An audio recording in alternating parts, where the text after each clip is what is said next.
Tuhan, Shalom. Selamat beribadah untuk kita semua pada kesempatan yang Tuhan beri untuk kita pada hari ini. Mari sama-sama kita masuk dalam doa. Engkau Bapa yang baik, Bapa yang kami sembah di dalam nama Tuhan Yesus Kristus. Terima kasih Tuhan untuk penyertaan-Mu yang sempurna sepanjang minggu ini Tuhan. Kami beraktivitas dan Tuhan menyertai setiap langkah kaki kami. Dan Tuhan menyertai apa yang kami lakukan, apa yang kami kerjakan. Tuhan, Engkau selalu ada untuk menolong setiap kami. Terima kasih Tuhan, kami hanya bisa mengucap syukur atas kebaikan-Mu yang ada di dalam hidup kami.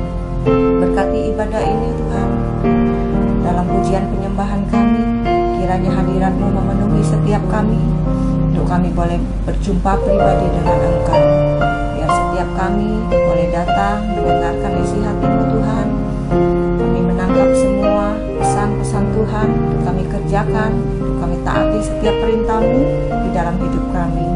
Berkati kami semua, berkati hamba-Mu yang menyampaikan isi hati yang Kau terus pakai menjadi berkat Tuhan di dalam hidup kami. Terima kasih Bapa, sebab Engkau Bapa yang kekal, Bapa yang selalu ada menyertai setiap kami. Di dalam nama Tuhan Yesus kami berdoa, kami mengucap syukur. Amin.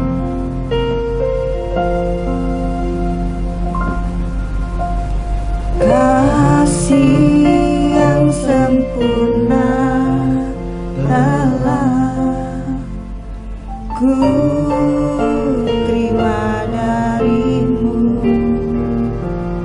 bukan karena kebaikanku, hanya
Mari setiap kita ambil sejenak waktu mengenang kebaikan Tuhan di dalam hidup kita semua. Mari nyatakan kasih-Mu. Engkau yang mau bermazmur baginya, naikkan mazmur-Mu bagi Tuhan. Puji-pujikan, naikkan syukur-Mu bagi Tuhan. Kami bersyukur Yesus. Terima kasih Yesus. Kami agungkan Engkau penolong kami. Terima kasih atas anugerah. Kami bersyukur Yesus. Kami bersyukur. Kami bersyukur. Nyatakan kasih-Mu di hadapan Tuhan, bahwa hari ini Engkau masih ada di dunia ini semua karena kasih karunia Tuhan. Naikkan syukur baginya Yesus.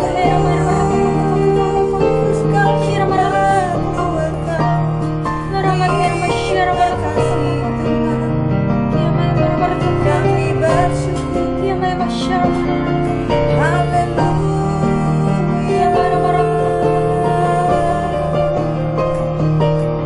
Kami bersyukur. Oh Jesus, we worship you. Thank you Jesus.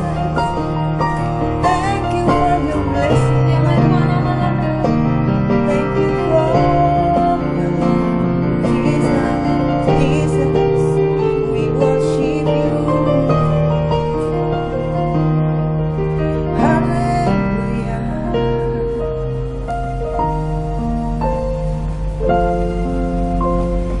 Kau beri yang ku pinta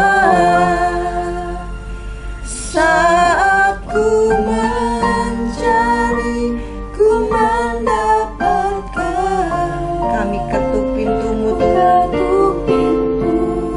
dan Kau bukakan bagi kami Tuhan.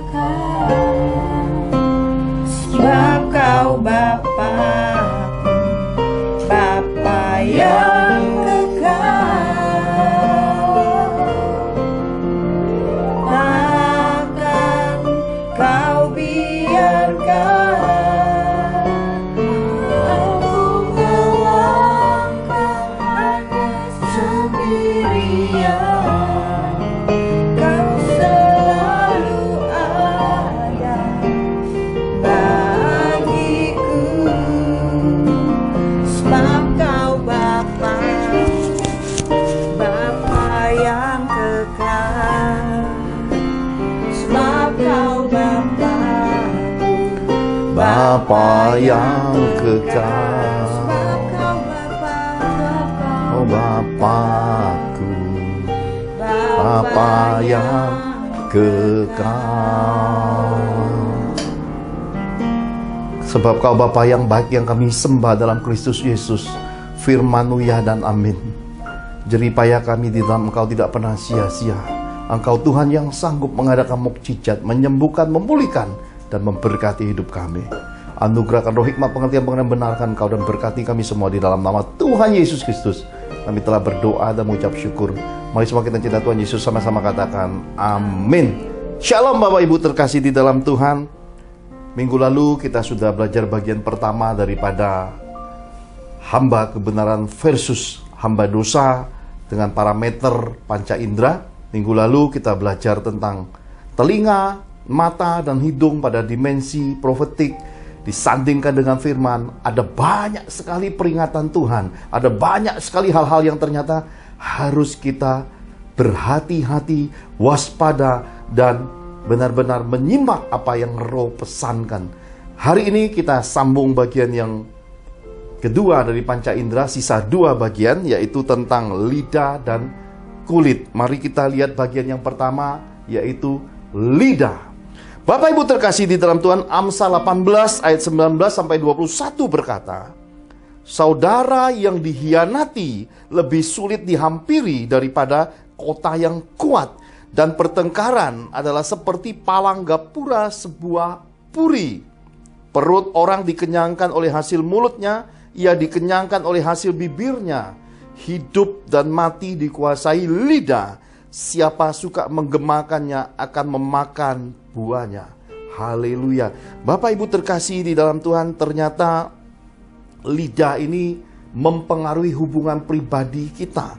Bukan hanya dengan orang yang di luar, ternyata hubungan pribadi juga dengan orang-orang yang disebut saudara, yaitu keluarga. Ternyata hianat ini, sebagaimana dipesankan minggu lalu tentang Yudas Iskariot, di akhir zaman banyak anak-anak Tuhan, banyak orang-orang beriman tidak menyadari bahwa mereka berlaku seperti Yudas Iskariot.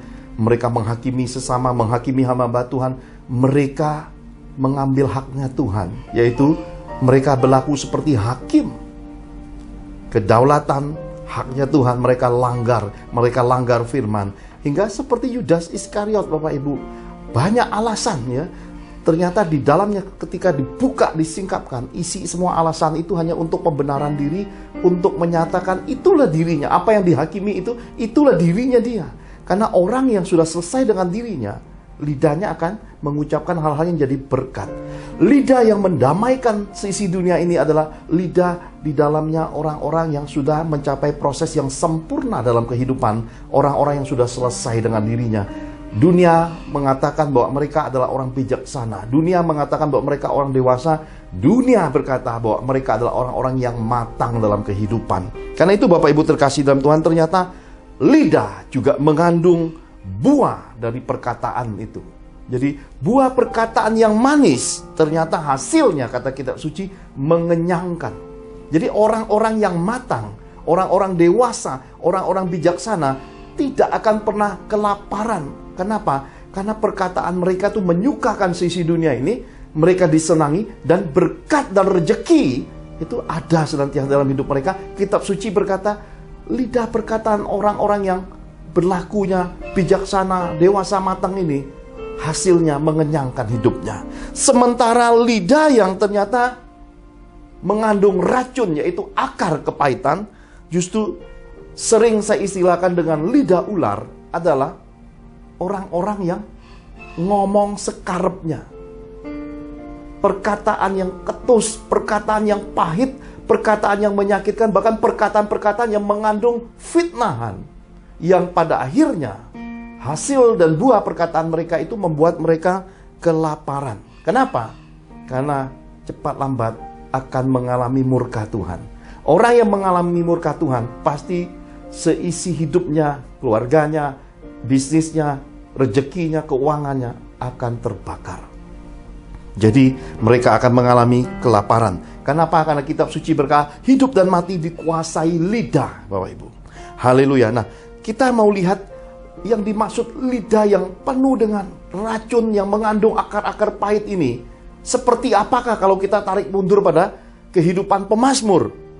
Mazmur 120 ayat 1-3 berkata, nyanyian Syiara, dalam kesesakanku aku berseru kepada Tuhan, dan ia menjawab aku, ya Tuhan, lepaskanlah aku daripada bibir dusta, daripada lidah penipu.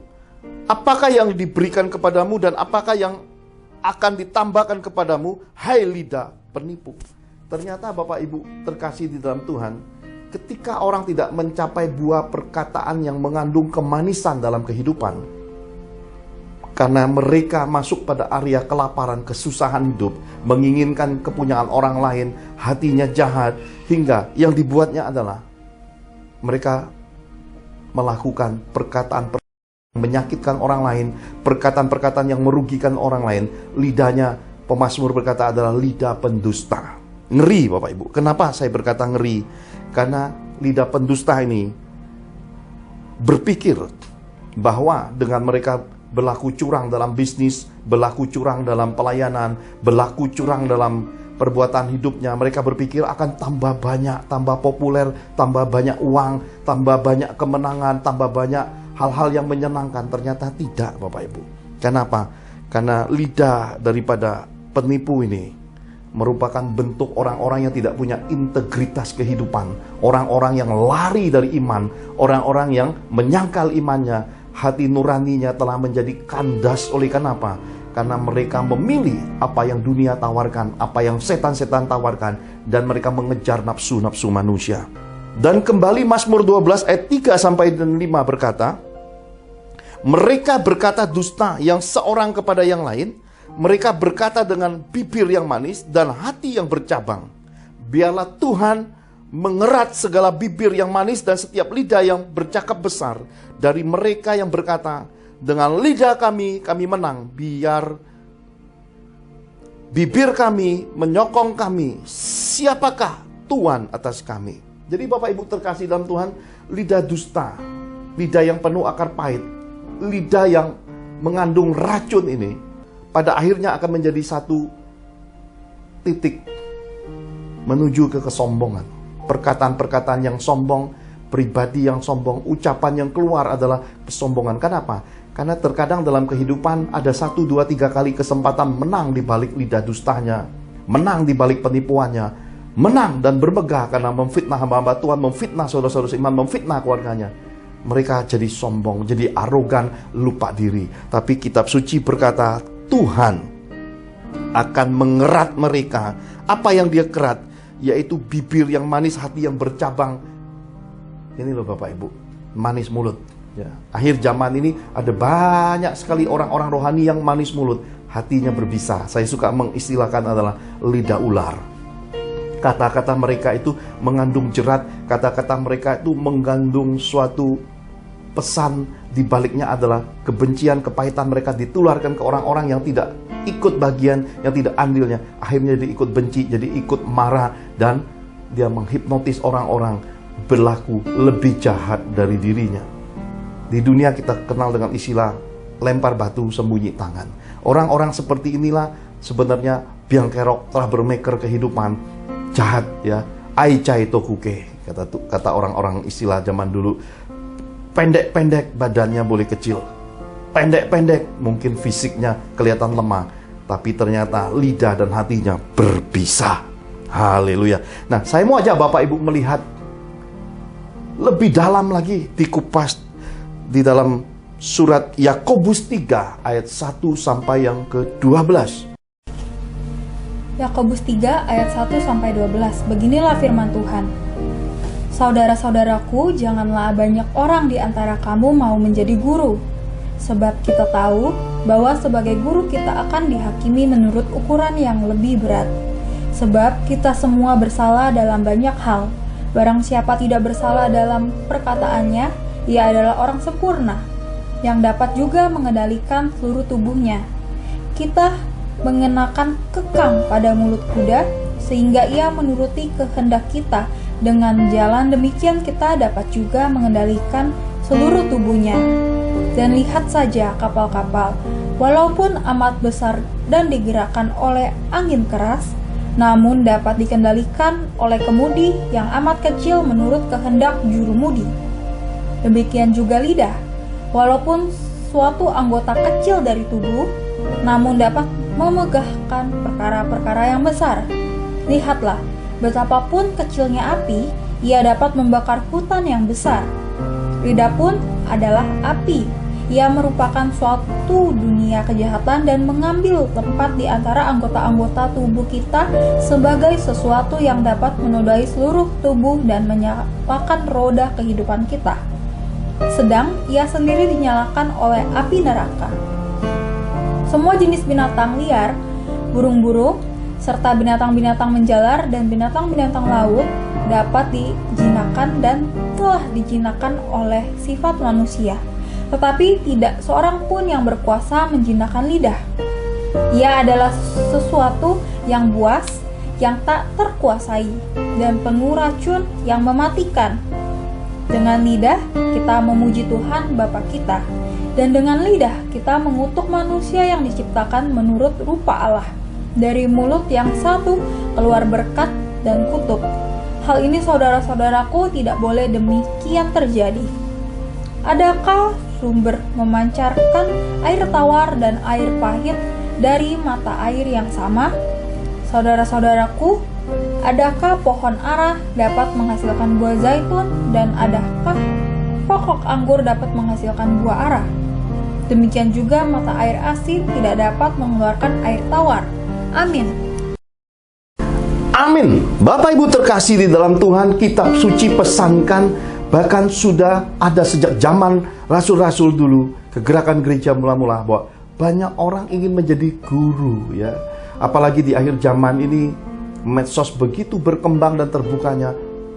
Saya sering istilahkan, ibu-ibu baru bangun tidur masih pakai piyama, masih pakai daster tidur, sudah langsung khotbah, ya. Ini kan artinya suatu generasi yang gampangan sekali. Tidak dilarang Tuhan untuk kita menjadi guru, untuk kita menjadi pendeta, untuk menjadi penyiar akan firman, tidak dilarang. Tetapi yang dikupas di dalamnya adalah perkataan, dan ketika ditarik masuk menuju ke hati adalah motivasinya apa sebenarnya, Bapak Ibu. Karena kitab suci pesankan ukuran guru itu, tuntutannya, hukumannya lebih berat. Karena di hadapan Tuhan ada satu bentuk pertanggungjawaban. Karena itu Bapak Ibu terkasih di dalam Tuhan, motivasi ini haruslah dikenali, karena perkataan yang keluar itu pada akhirnya menandakan isi hati daripada mereka yang membawa nama Tuhan di dalam perkataannya. Bapak Ibu terkasih dalam Tuhan, guru rohani, baik itu hamba Tuhan ataupun mentor rohani, haruslah datang dari panggilan Tuhan. Supaya apa? Supaya mereka punya pengenalan pribadi, mereka punya hubungan yang mendalam, mereka tahu tujuan hidupnya sebagai seorang guru, sebagai seorang hamba Tuhan, sebagai seorang mentor rohani, supaya tidak serampangan. Karena ahli-ahli Taurat, orang-orang Farisi, Yesus sudah ingatkan, mereka sampai jauh sekali bayar harga untuk memenangkan satu orang. Dan ketika dimenangkan, malah dihasilkan orang yang dimuridkan bertambah jahat. Karena itulah ternyata tidak mudah di dalam kekristenan ini untuk mencapai seorang hamba Tuhan, seorang guru, seorang mentor rohani yang hidup berkenan kepada Tuhan. Karena hanya orang yang mengerti dan meresponi panggilan Tuhan secara pribadi baru bisa mencapai tangga-tangga kasih karunia ini, Bapak Ibu. Karena itu jangan sembarangan, karena kesempurnaan hidup ini ditentukan oleh perkataan dalam hidup seseorang. Apapun yang kau perbuat, sebagus apapun yang kau perbuat, perkataanmu itu mengandung suatu parameter kesempurnaan hidupmu. Sebanyak apapun jasa, sebanyak apapun budi, sebanyak apapun hal-hal yang kau kerjakan, perkataanmu itu mengandung isi hatimu, mengandung akan hal-hal yang ada di dalam manusia rohmu. Karena orang perkataan yang mengandung racun, yang memahitkan, perkataan-perkataan berbisa, perkataan-perkataan fitnahan, itu membuyarkan segala hal yang baik dalam hidup. Karena apa? Karena Tuhan bisa murka dalam hidup seseorang yang berlaku seperti itu. Karena itu Bapak Ibu, kesempurnaan hidup diukur, diparameterkan oleh perkataan hidup seseorang. Nah, saya percaya bahwa kesempurnaan di dalam hidup ini sebagaimana dipesankan di dalam Galatia 5 ayat 22-23 dikatakan, tetapi buah roh ialah kasih, sukacita, damai sejahtera, kesabaran, kemurahan, kebaikan, kesetiaan, kelemah lembutan, penguasaan diri. Tidak ada hukum yang menentang hal-hal itu. Jadi perkataan-perkataan yang manis, perkataan yang matang, dewasa, perkataan yang jadi berkat, perkataan bijaksana, itu adanya pada orang-orang yang hidupnya memiliki buah roh. Dimulai dari kasih menuju titik daripada penguasaan diri. Orang-orang yang punya buah roh lah orang-orang yang sempurna. Orang-orang yang punya buah roh lah perkataannya itu mendamaikan sisi dunia ini. Orang-orang yang punya buah roh lah perkataannya itu tulus dan murni. Tidak ada di baliknya hal-hal yang menjeratnya, jari menunjuk, kelingking berkait. Tidak ada di baliknya motivasi yang buruk. Semua perkataannya adalah tulus murni, hal-hal yang ada di dalam dirinya apa adanya, transparan, jujur, berkualitas.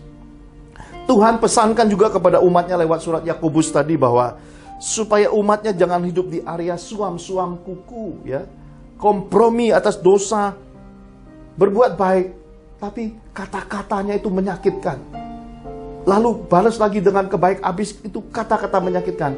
Engkau menjadi sumber daripada bencana buat keluargamu, buat orang-orang yang kau cintai, buat orang-orang sekitarmu. Kenapa? Karena engkau tidak menguasai perkataanmu hingga hidupmu itu suam-suam kuku.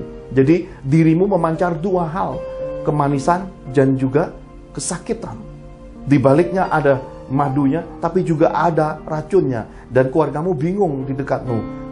Karena pada dirimu sudah ada percampuran. Kenapa? Karena pada satu area kehidupan, tidak mungkin air tawar bersatu dengan air asin.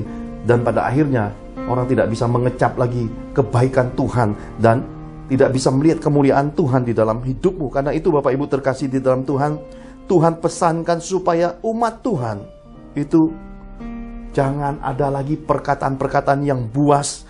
Jangan ada lagi perkataan-perkataan yang mengandung racun, kata-kata yang pahit, kata-kata yang menyakitkan, kata-kata yang membuat orang lain tersakiti. Ini Tuhan ingatkan kepada kita. Jadi Bapak Ibu terkasih dalam Tuhan, tentang lidah panca indera ini sangatlah tidak mudah, karena dikatakan tidak seorang pun bisa menguasainya. Orang-orang bisa menguasai lidah hanya orang yang punya buah roh. Itu kuncinya Bapak Ibu.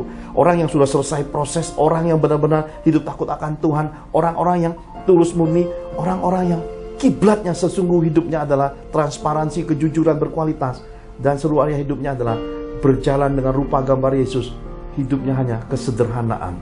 Orang yang sederhana seperti Yesus, mereka tidak akan menimbun harta ngengat berkarat. Mereka tidak akan memanipulasi pelayanan.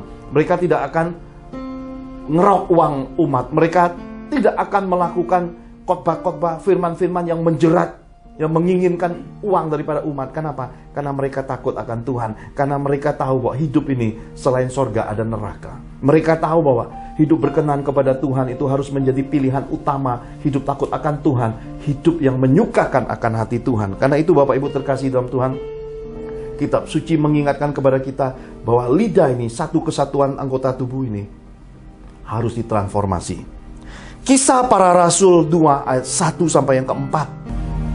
Kisah Para Rasul 2 ayat 1 sampai 4, demikian Tuhan berfirman.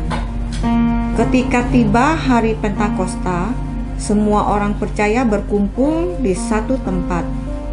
Tiba-tiba turunlah dari langit suatu bunyi seperti tiupan angin keras yang memenuhi seluruh rumah di mana mereka duduk. Dan tampaklah kepada mereka lidah-lidah seperti nyala api yang bertebaran dan hinggap pada mereka masing-masing. Maka penuhlah mereka dengan Roh Kudus. Lalu mereka mulai berkata-kata dalam bahasa-bahasa lain, seperti yang diberikan oleh Roh Kudus, oleh Roh itu kepada mereka untuk mengatakannya. Amin. Amin. Ketika hari Pentakosta tiba, transformasi spirit terjadi. Kehadiran Roh Kudus seperti lidah-lidah api. Ini bukan satu perkataan sembarang Bapak Ibu. Karena efek dari kehadiran Roh Kudus ini membaptis seisi loteng Yerusalem saat itu. 120 orang yang menantikan kegenapan janji Tuhan. Karena Tuhan pesankan, nantikan kegenapan janji Tuhan itu. Lidah-lidah api itu masuk, membaptis umat Tuhan dengan baptisan roh. Dan mereka mulai berbahasa yang lain. Bahasa-bahasa yang kadang kita tahu pasti ada bahasa manusia ketika mereka berbicara yang bukan bahasa mereka. Mereka nggak ngerti, tapi orang lain yang mendengar, mereka mengerti. Tapi ada juga bahasa yang diucapkan seisi dunia tidak mengerti. Hanya Tuhan yang mengerti karena kita kenal dengan istilah bahasa roh.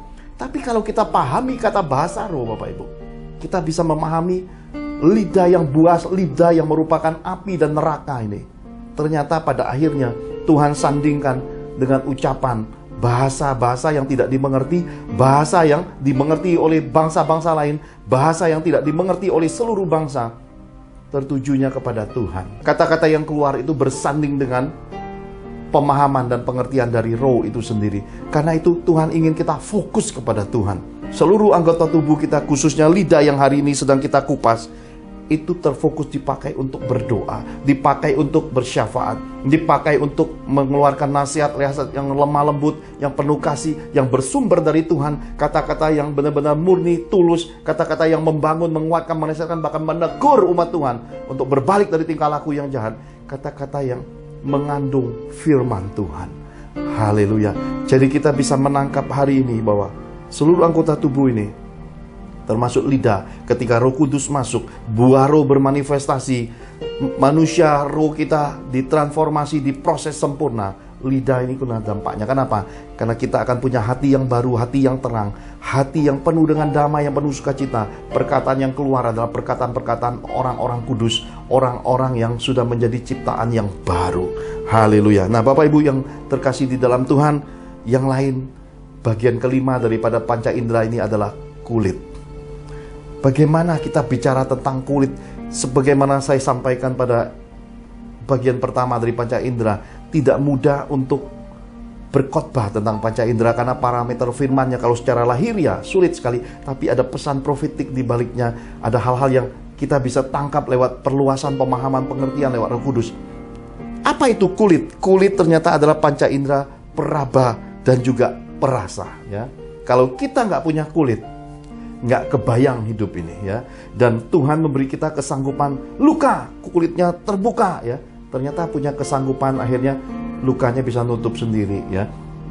Darah yang keluar itu dikasih juga sama Tuhan kesanggupan bisa berhenti karena ada pembekuan darah. Tetapi ketika manusia hidup dalam keadaan keluar darahnya tidak bisa berhenti. Terjadi luka, lukanya tidak bisa mengering, membusuk. Kenapa? Karena ada penyakit di dalamnya. Kenapa? Karena udah over. Karena itulah segala sesuatu yang berlebihan tidak baik, yang berkekurangan pun tidak baik. Tuhan ingin kita mencapai harmoni dalam kehidupan. Mari Bapak Ibu, sekaitan kulit sebagai indera peraba dan perasa, saya mau ajak Bapak Ibu melihat lebih dekat pesan di dalam Injil Lukas pasal 6 ayat 32 sampai yang ke-36. Lukas 6 ayat 32 sampai 36. Beginilah firman Tuhan. Dan jikalau kamu mengasihi orang yang mengasihi kamu, apakah jasamu? Karena orang-orang berdosa pun mengasihi juga orang-orang yang mengasihi mereka. Sebab jikalau kamu berbuat baik kepada orang yang berbuat baik kepada kamu, apakah jasamu? Orang-orang berdosa pun berbuat demikian. Dan jikalau kamu meminjamkan sesuatu kepada orang, karena kamu berharap akan menerima sesuatu daripadanya, apakah jasamu? Orang-orang berdosa pun meminjamkan kepada orang-orang berdosa, supaya mereka menerima kembali sama banyak. Tetapi kamu, kasihilah musuhmu dan berbuatlah baik kepada mereka dan pinjamkan dengan tidak mengharapkan balasan. Maka upahmu akan besar dan kamu akan menjadi anak-anak Allah yang maha tinggi. Sebab ia baik terhadap orang-orang yang tidak tahu berterima kasih dan terhadap orang-orang jahat. Hendaklah kamu murah hati sama seperti Bapamu adalah murah hati. Amin. Amin. Bapak Ibu terkasih dalam Tuhan, ketika Yesus menjumpai murid-muridnya masuk lewat pintu yang tertutup, dagingnya, kulitnya menembus pintu yang terkunci itu. Lalu dia berkata pada Thomas, mari sini, lihatlah, cocoklah tanganmu. Dia kasih tangan yang berlubang, lambungnya yang berlubang, Bapak Ibu. Tuhan menyatakan suatu keadaan lewat fisiknya. Terutama kita bisa menangkap bukan hanya fisik Tuhan yang melampaui hukum manusia. Kenapa? Dia sudah bangkit dari kematian. Bukan hanya bangkit dari kematian, hukum perkataan Yesus adalah hukum kasih, hukum yang menyempurnakan semua keadaan dunia, terutama kitab Taurat, digenapi. Kitab Taurat tidak ditiadakan, tapi digenapi. Karena itulah Bapak Ibu terkasih dalam Tuhan harus melihat suatu kegenapan tentang panca indera di balik kulit, yaitu indera peraba dan perasa ini. Yesus berkata seperti ini, jikalau kamu mengasihi sesamamu, ya, baik orang yang mengasihi kamu, orang yang memutangi budi kamu, orang yang kamu anggap penuh kemanisan, yaitu seluruh orang juga tanpa punya Tuhan akan melakukan hal yang sama. Orang baik kita berlaku baik, orang jahat kita berlaku jahat. Itu hukum dunia. Karena itu dia berkata, jikalau kamu juga melakukan hal-hal yang sama, sebagaimana orang dunia katakan, mereka beri pinjaman, mereka minta kembalian, mereka bahkan taruh bunga yang lebih mahal. Tapi kepada kita anak-anaknya, Tuhan ajarkan, berilah dan jangan harapkan untuk kembali ketika orang meminjam kepadamu. Artinya Bapak Ibu terkasih di dalam Tuhan, suatu keadaan yang luar biasa daripada hukum kasih Yesus ini, dia mengajarkan supaya kita mengasihi musuh-musuh. Perasaan kita itu tidak boleh tersakiti. Panca indera kita, tangan kita, ya, seluruh keberadaan anggota tubuh yang dipengaruhi panca indera ini tidak boleh tersakiti. Tuhan inginkan kita ini, roh jiwa tubuhnya kudus. Karena itu dia pesankan kepada orang-orang yang jahat, orang-orang yang tidak tahu berterima kasih, juga harus dikasihi. Karena dengan kita menjaga hidup melalui firman, sebenarnya kita sedang menjaga hidup kita. Kita sedang bersyukur kepada Tuhan. Kenapa? Karena seisi dunia ini tidak bisa menyakiti perasaan kita.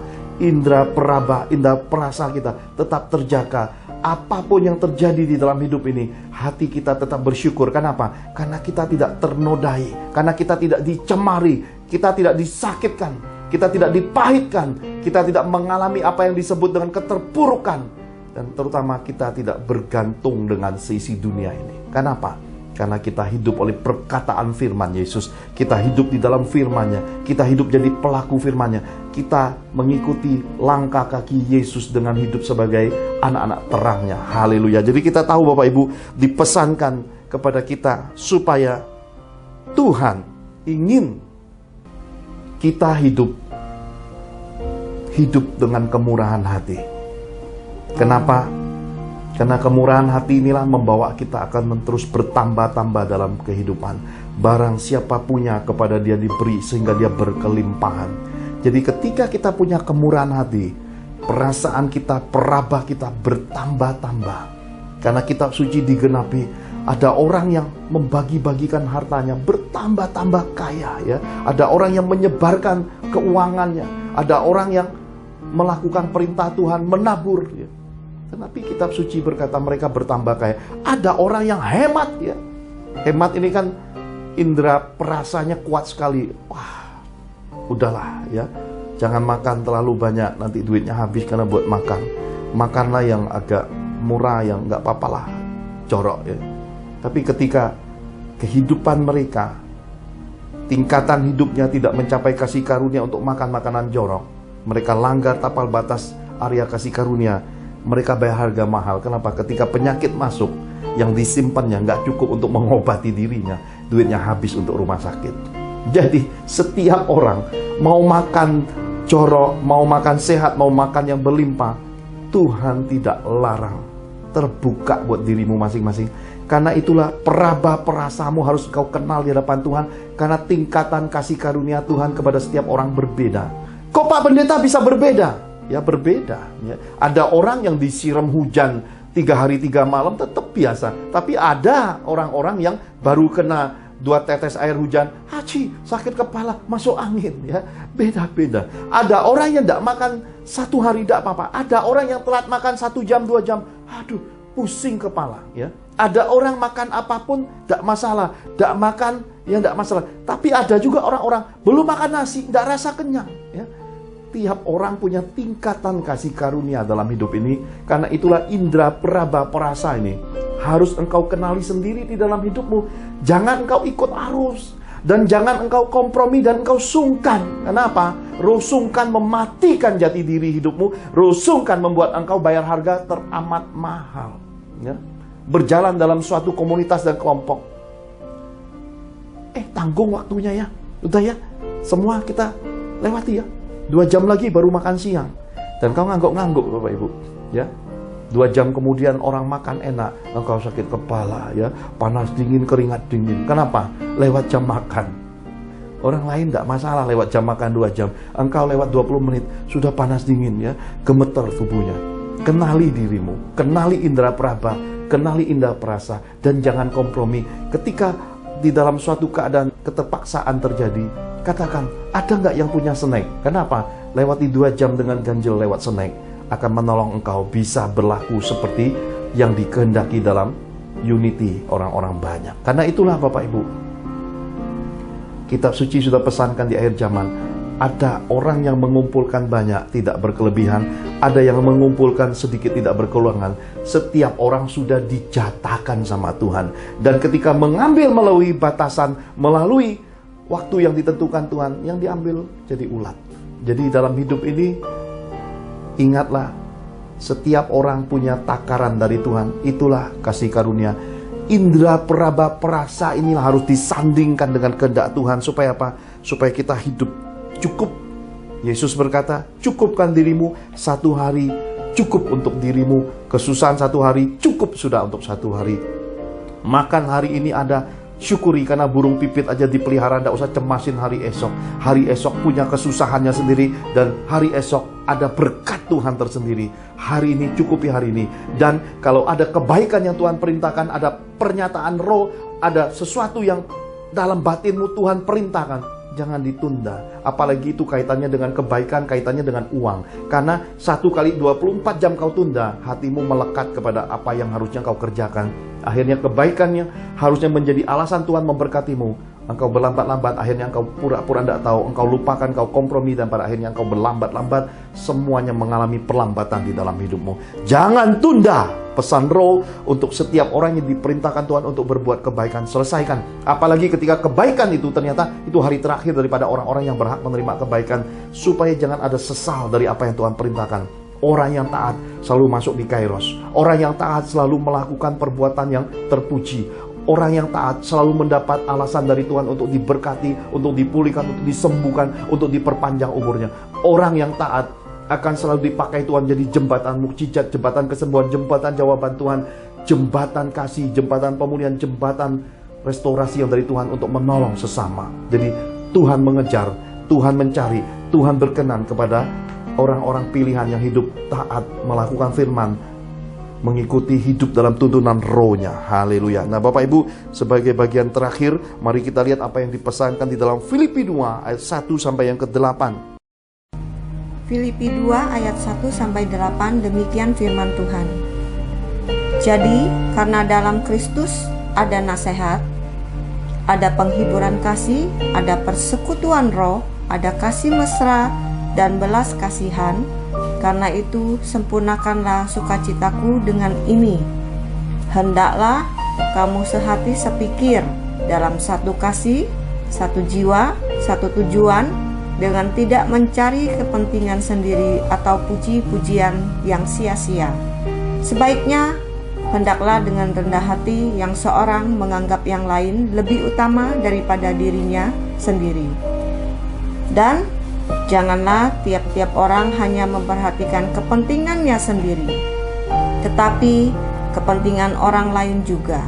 Hendaklah kamu dalam hidupmu bersama menaruh pikiran dan perasaan yang terdapat juga dalam Kristus Yesus, yang walaupun dalam rupa Allah, tidak menganggap kesetaraan dengan Allah itu sebagai milik yang harus dipertahankan, melainkan telah mengosongkan dirinya sendiri dan mengambil rupa seorang hamba dan menjadi sama dengan manusia.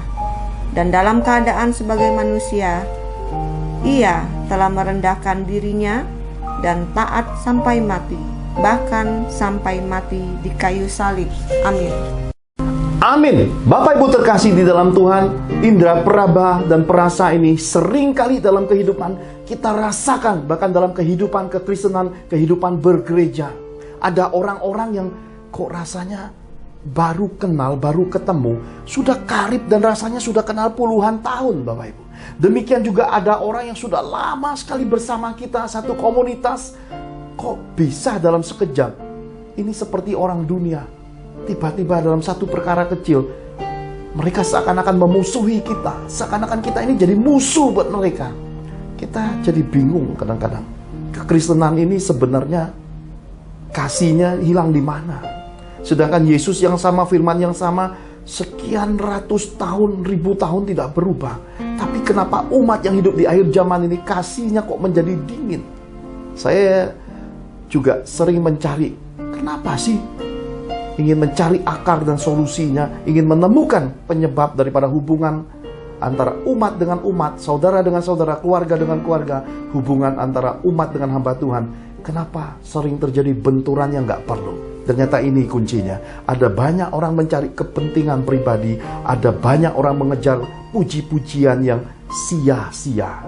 Inilah yang merusak daripada indera perasa dan indera peraba ini. Kenapa?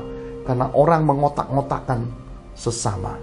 Mereka mengkasta-kastakan, oh ini orang kaya loh, duduknya di depan, dilayani lebih, dikasih senyum lebih. Oh ini si miskin, ini orang gak punya apa-apa. Sudah, gak usah diurus, didinginkan saja. Ketika kita menempatkan hidup seperti itu, Bapak Ibu, kita sedang melukai hati Tuhan.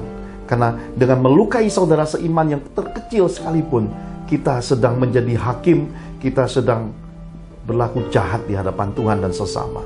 Tuhan ingin kita menyadarinya bahwa Tuhan mendaki kita memiliki rupa dan gambar seperti Yesus.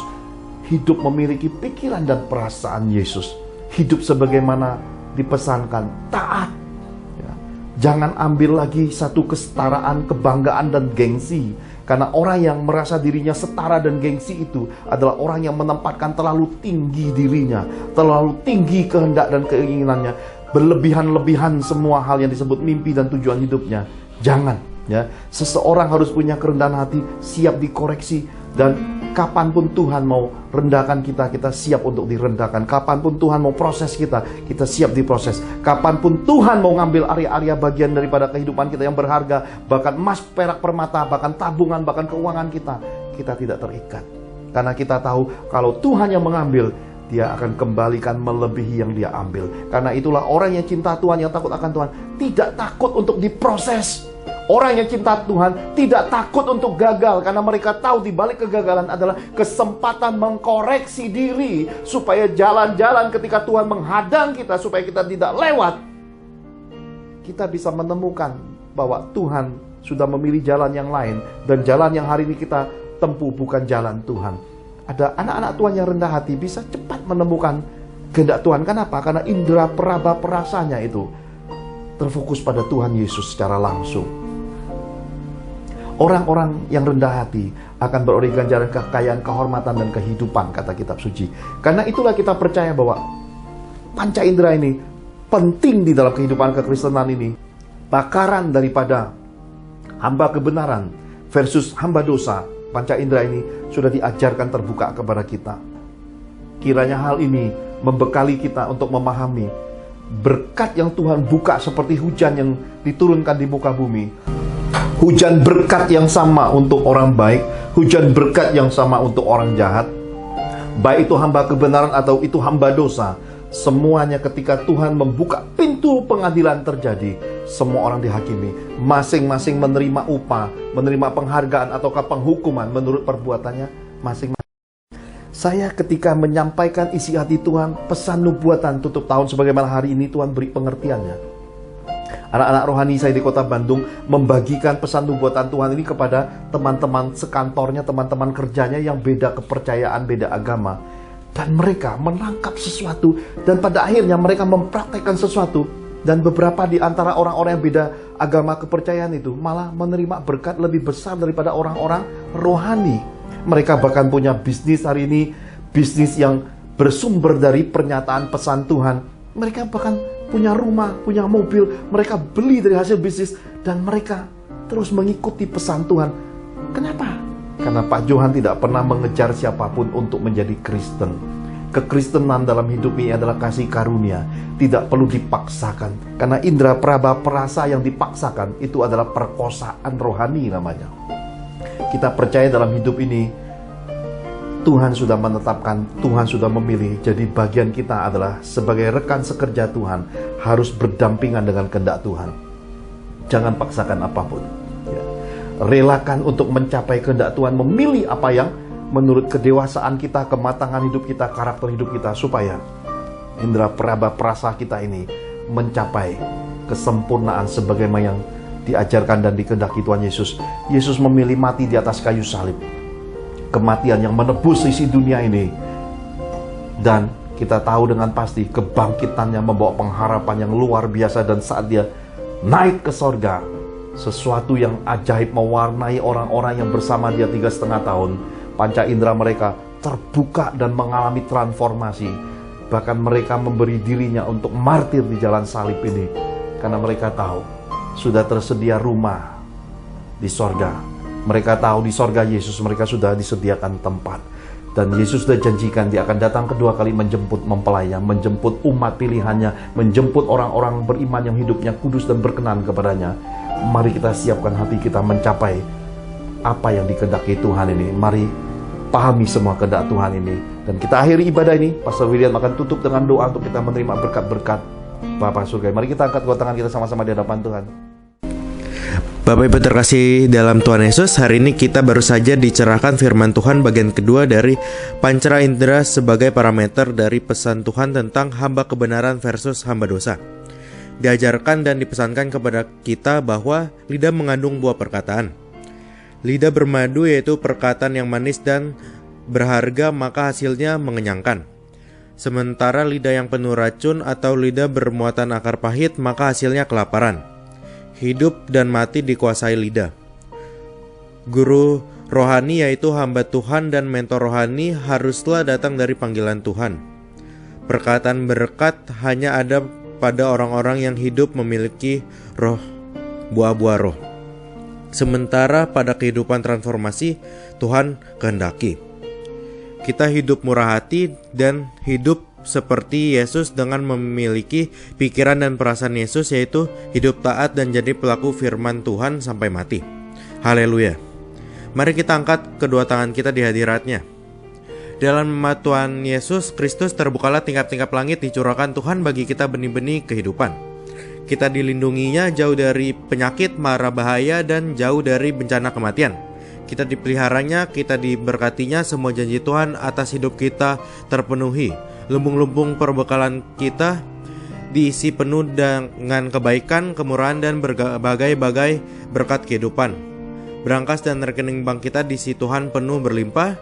Kita hidup sehat dan bahagia. Kita terima semua berkat Bapa Surgawi ini dalam nama Tuhan Yesus Kristus. Sama-sama kita katakan amin. Amin.